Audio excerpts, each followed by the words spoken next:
And so we met our parents back in Tacoma, Washington.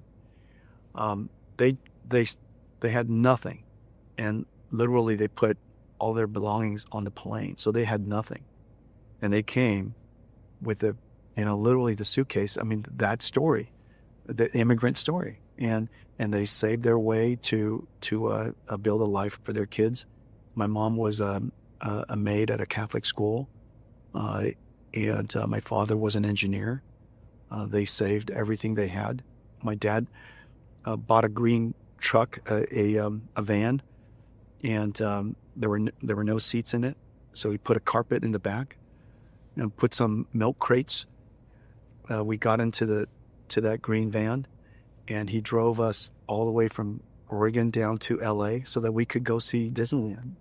And that was the one vacation of our family. How did you end up going on to college and then Stanford, and working at Denny's, which we have to cover at some point?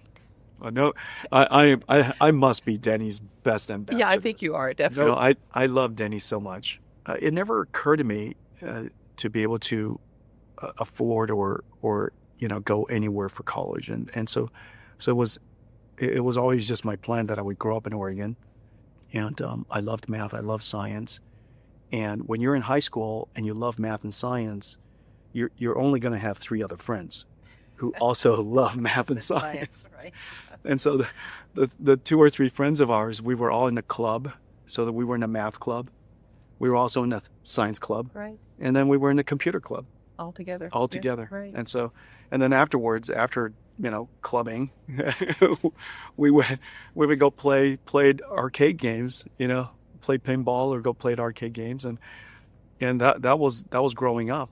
And my best friend, Dean Verheiden, he said, I'm just going to go to Oregon State University. My brother went there, my parents went there, and I said, that sounds great.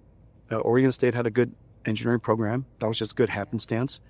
I loved the school, and it turned out that there was another kid there, Lori. She was one of 3 girls in a class of 250 other boys. Right.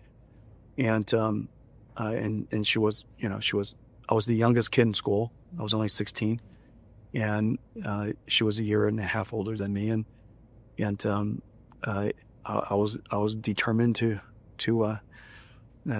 go, meet her, and so I, statistically weeded out everybody by getting myself maneuvered into her lab class. So now I've reduced the population from 250, competition from 250 to 4. That's quite clever. That's very clever. Oh, that was very strategic, even when I was a kid. And I knew odds. And then I gave her the ultimate pickup line. I asked her if she wanted to see my homework. And so that was so smooth. And that was really smooth of you to do.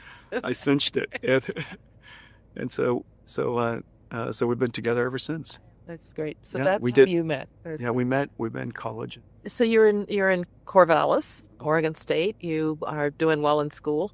How does Stanford come onto your radar screen? I always wanted to go to a great school. I always imagined, getting a master's, but I never imagined that I could afford it. And so during Oregon State, the recruiters came from Silicon Valley, and so I took a job at AMD, and that was a really good choice because the work was really interesting. I had really great colleagues, and they had this a program where you could go to Stanford and work at AMD, and they pay everything. And so it was an incredible thing. So when they were pitching the offer to me, I said, hang on a second, I can work at AMD. You can pay me a great salary, and you're going to pay me to go to Stanford at the same time. And they said, yep. You said that sounds good. And that sounds like a dream come true. So I took that job, and then of course, a year later, Lori graduated. We got married, and then life started. So I took some classes, took some time off, took some classes, took some time off, and altogether it must have taken me some 8 years to grad. I'm probably the longest running student, at Stanford. Nobody paid Stanford more, I guess, for the education. And along the way, Spencer and Madison came, and along the way, I founded NVIDIA. And literally during my entire tenure, during that time of being at Stanford, my life happened. Yeah. When you're going to school, you think that the schoolwork is awfully academic. And the reason for that is because you're not sure whether there's any purpose and any benefit in learning this. But the benefit of working and going to school at the same time, especially Stanford, I could see so much of the principles being taught and how important it is in everything that I do today. And so it was a great privilege to have all of that happening to me at the same time. My family, my kids, my company, Stanford, working, all of it kind of in one giant soup.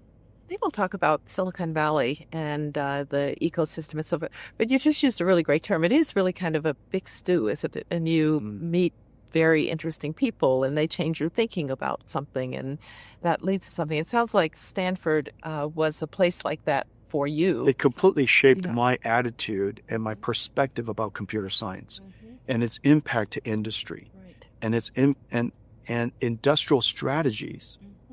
That